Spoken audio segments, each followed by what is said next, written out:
Hello all, one random mini vlog ఇది. So మేమైతే అలా ఓ ఈవినింగ్ స్నాక్స్ తిందామని చెప్పి దుర్గమ్మ చెరువు దగ్గర ఉన్న ఫుడ్ కోర్ట్కి అయితే వెళ్ళాం.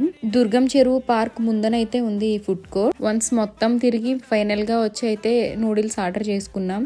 అండ్ అక్కడ కూర్చుంటే దుర్గం చెరువులో కొత్తగా స్టార్ట్ ఫౌంటైన్ షో అయితే బయటకు కూడా కనిపిస్తుంది. సో మేము లోపలికి వెళ్లకుండా బయటనే కూర్చొని చూసేసాం.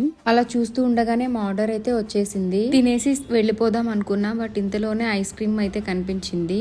ఇంత హాట్ వెదర్లో తప్పకుండా ఐస్ క్రీమ్ అయితే తినాలని చెప్పి ఐస్ క్రీమ్ తినేసి స్టార్ట్ అయిపోయాం. అండ్ మేము వస్తూ ఉండగా మాకు అంకాపూర్ విలేజ్ అనే రెస్టారెంట్ కనిపించింది. దాంతో అయితే నాకు బ్యాడ్ మెమరీ ఉంది. మా యానివర్సరీ టైంలో అనుకుంటా అక్కడ ఫుడ్ కోసం వెళ్ళాం. నాకైతే ఫుడ్ 1% కూడా నచ్చలేదు. టూ మచ్ స్పైసీగా ఉంది. పర్సనల్గా నాకు ఎవరైనా తెలిసి వెళ్తామని చెప్తే నేను ఖచ్చితంగా నో అనే చెప్తాను. మీకు ఎప్పుడన్నా అట్లాంటి ఎక్స్పీరియన్సెస్ జరిగినాయా? జరిగితే నాకైతే కామెంట్ చేయండి. And that's for the vlog.